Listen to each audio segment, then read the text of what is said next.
name is DJ BASIL, and this is what we do in the underground.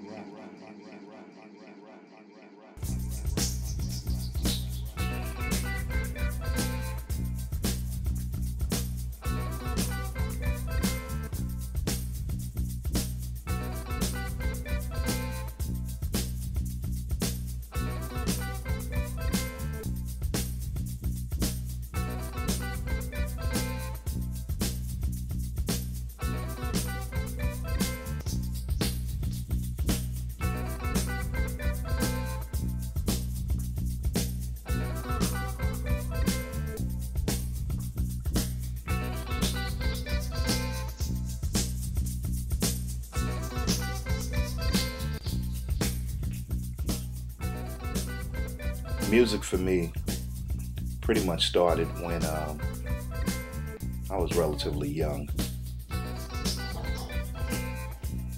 I was always exposed to music every day, starting from my uncles, of course starting from my dad and different members of my family. My name is DJ BASIL, and But this is what we do.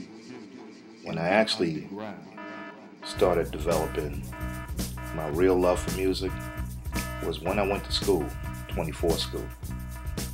In 24 school, we always had a time during the day, especially on Fridays, in the 5th grade, where my teacher would give us the opportunity to choose what we wanted to do.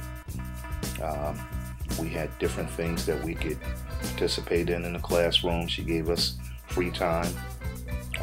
You could either play different board games, or you can go to the back of the room, which actually all the girls used to do, and you could bring in your 45s at that particular time. That's what we used to listen to music on, and you would take turns listening to your 45s on one of those little phonographs that were battery powered, and we'd listen to, James Brown records, especially different artists that were popular at that particular time.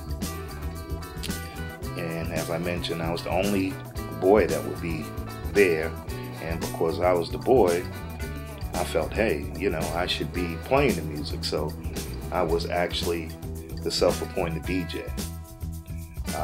Of course, we didn't have, 2 turntables and a mixer and all that stuff. But I would play all the music, and I loved it. Something that I really took pride in. And also it got to the point to where every week I found that it made me pretty popular with, of course, the girls. And I loved that time. It was real special for me. And as I grew a little older and got into high school, I actually became friends with one person in particular. His name was Bobby Warren. Me and Bobby Warren were really close. We played basketball together. We participated in sports together. And also, we liked music. In the 9th grade in particular, I was just happy to be experiencing the high school scene. And of course, the high school scene meant being able to go to parties. I used to go to parties when I was a freshman at Lincoln High School in Jersey City, and when I would go to the parties, there was a group, actually a fraternity called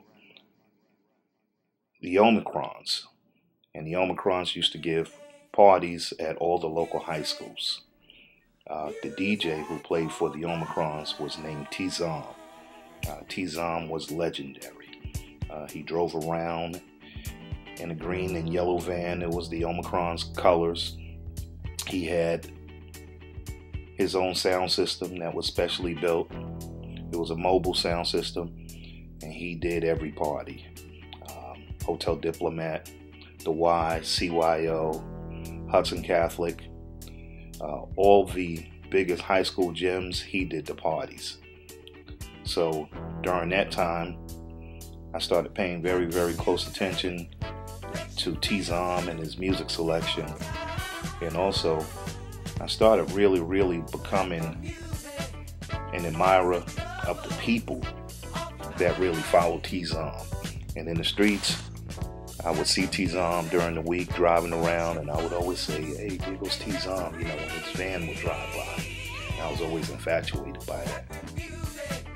And as my high school years progressed, especially going into my sophomore year, my friend Bobby Warren had a cousin. His name was Redbone, Richard Stills. And Redbone was a DJ himself, but Redbone was more of the underground DJ. And Redbone was a personal friend of one of my musical mentors, Harry Hamburger Williams. Harry Hamburger Williams lived in the same building that I lived in.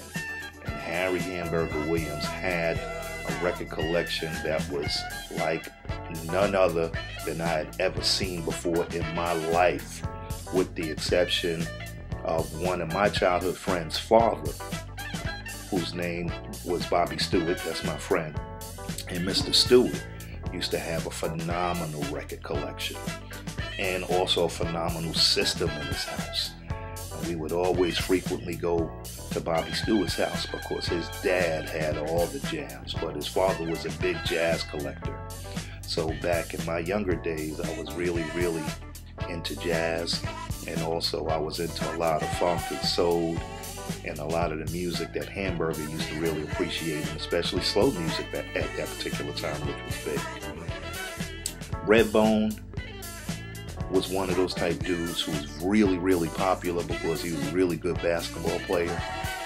And on the weekends, Redbone would always give a party in his basement. And in his basement, he used to get that underground crowd, you know, people who sometimes didn't even bother with those, I guess, mainstream parties that T-Zom used to be doing, or which was considered mainstream at that particular time, because all the goody-goody people used to go to those parties. But at Redbone's house, you had a whole different audience of people that used to be there.